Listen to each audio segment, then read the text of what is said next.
Great Rift Valley, Kenya.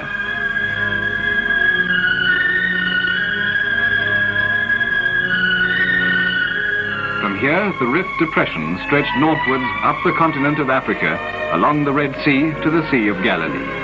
And to the south, they can be traced through Tanganyika, ending up at the Zambezi River. 3,000 miles of valleys, surely one of the world's wonders.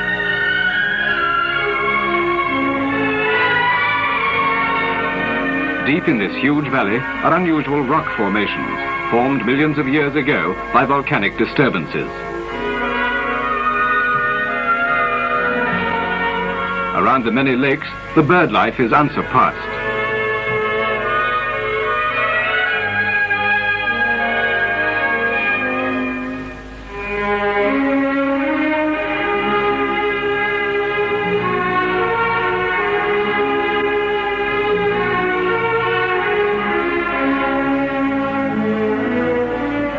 Wild animals still live in their natural surroundings, as they have done for centuries.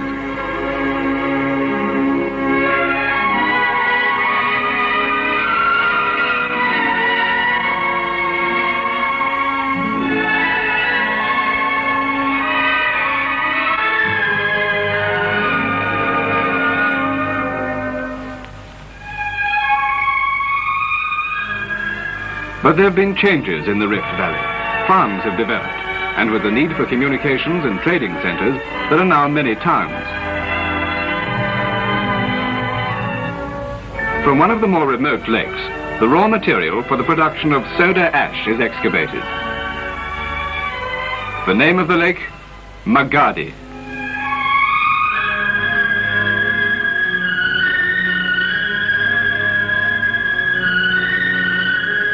Although Lake Magadi was discovered in 1883, it wasn't until two further surveys had taken place that a company was formed in 1911 to produce soda ash from this lake. A deep-water jetty was erected at Mombasa, and a railway line was built to link Magadi with the all-important Uganda Railway, along which the final product would be exported.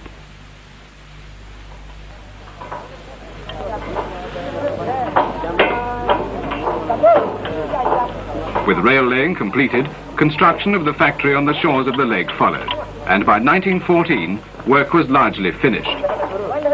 But production was halted after a few years. The war, combined with the company's failure to overcome certain unexpected problems, led to a difficult period, which ended in its liquidation in 1923. A year later, a new company was formed under the management of Brunner, Mond Company Limited, later to become founder members of Imperial Chemical Industries. From a small beginning, the facilities have been steadily developed and expanded. Until today, nearly 150,000 tons of soda ash is exported annually, and the company has become a virtually wholly owned subsidiary of ICI. The main deposit, 12.5 miles long by 2 miles wide, is estimated to contain the equivalent of 100 million tons of soda ash. Magadi is situated in the country of the Maasai.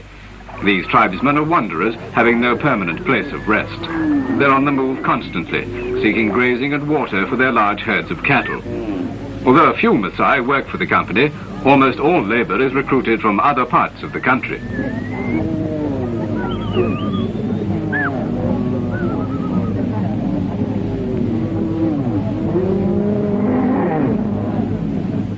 Magadi is only 70 miles from Nairobi, but the road crosses extremely rugged country, often making a visit to Kenya's capital quite a difficult safari. Today, a sizable township exists beside the lake, as there are nearly 1,000 employees of all races to be housed with their families. The raw material consists of crystals of trona, or to use its correct chemical name, sodium sesquicarbonate. Around the shores of Magadi are numerous alkaline springs discharging into the lake. These vary considerably in rate of flow and composition, and in some cases the temperatures are as high as 85 degrees centigrade. There is no surface outlet from the lake, and with a hot, dry climate, evaporation is very rapid, leaving a white deposit several feet thick. This contains trona and brine. For the greater part of the year, Lake Magadi has a dry surface, but after very heavy rains, it has the appearance of a normal lake. The deposit is dredged for the production of soda ash, whilst the brine is used for manufacturing salt. A large tonnage of salt is manufactured at Magadi annually. This is a self-contained process. It is not a byproduct in the manufacture of soda ash. Brine from the lake is pumped to the salt fields, where by solar evaporation, salt is formed.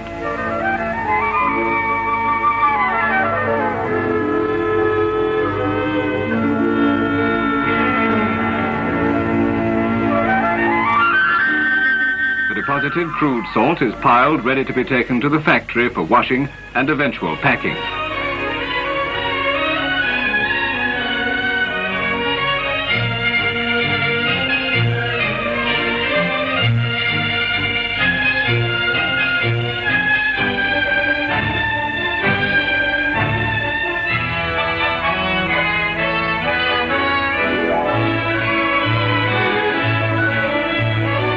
About 20,000 tons are manufactured yearly for consumption within East Africa. Returning to Magadi's main product, soda ash. The starting point is the bucket dredger, which recovers trona from the lake. It digs the top crust of crystals to a depth of about 10 feet and is moved by means of head and side lines anchored in the trona.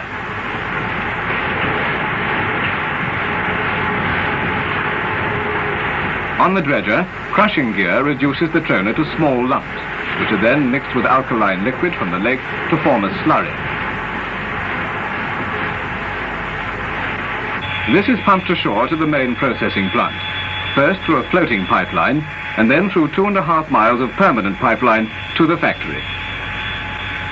In the lakeside factory, the first process is to separate the trona from the liquid.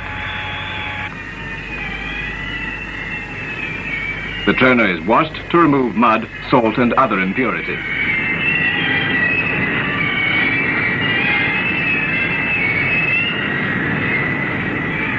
Then it's dried by spinning it in a centrifuge.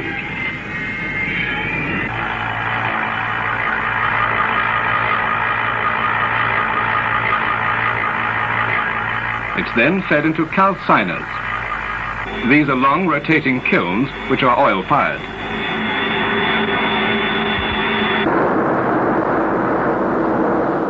The heat drives off water and carbon dioxide gas from the trona, leaving behind industrial sodium carbonate, which is normally referred to as soda ash.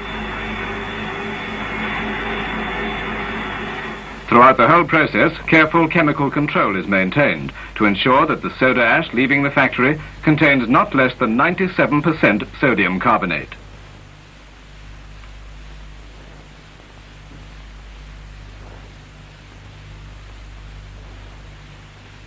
As a final stage, the soda ash is sieved and ground.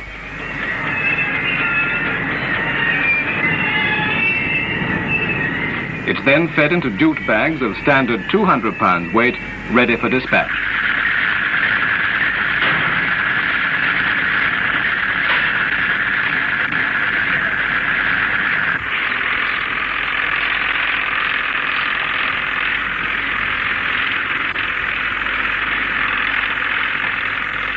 The company was one of the leaders in the country in establishing joint consultation, a works council at which representatives of management and workers discuss problems of interest, was established in 1950 and has flourished ever since. Modern housing is provided for all employees of the company and their families. An adequate supply of fresh water posed many problems from the earliest days. A 24-mile pipeline was constructed in 1954 to link Magadi with the Oloibor-Toto River, as the old 90-mile pipeline from the Ngong Hills was no longer adequate.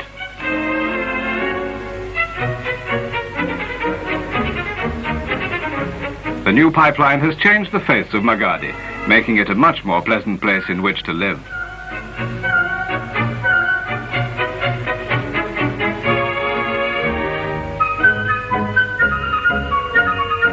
Because of its remote situation, the township of Magadi is self-contained and possesses most of the amenities of a much larger community.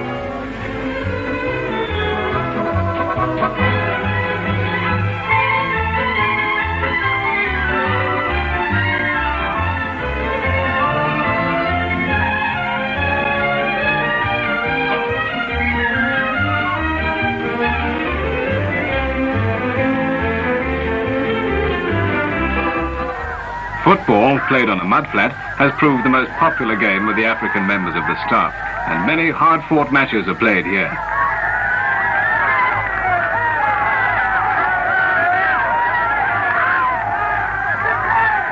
The medical services, which the company provides free to all residents, are run by 2 doctors and a fully trained staff. The hospital is small but very well equipped, and there are plans for further improvement.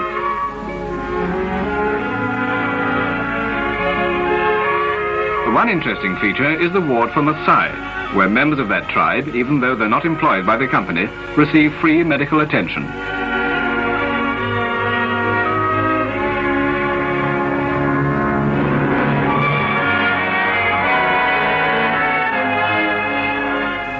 Relations between the company and the Maasai are very good.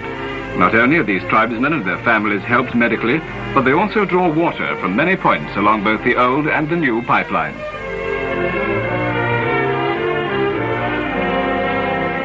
Maasai, therefore, are often seen wandering around the township, and although they take little active part in the industry, they show great interest in the massive machinery.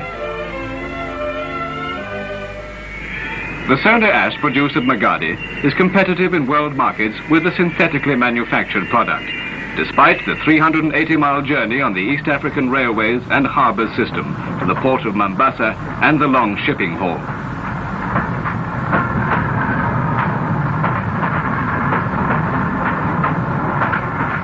Nearly all the 150,000 tons of soda ash produced at Magadi annually is exported.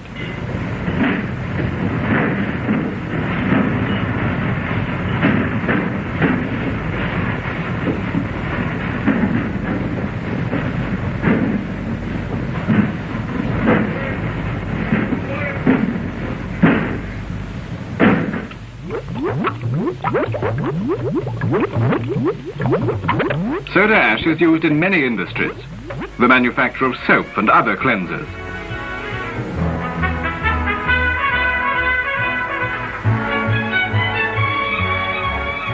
For paper making,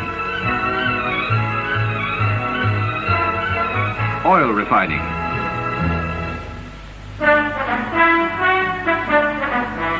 textile manufacture,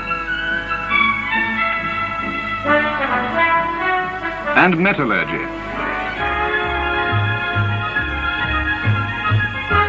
But the largest user of this Kenya product is the glass industry.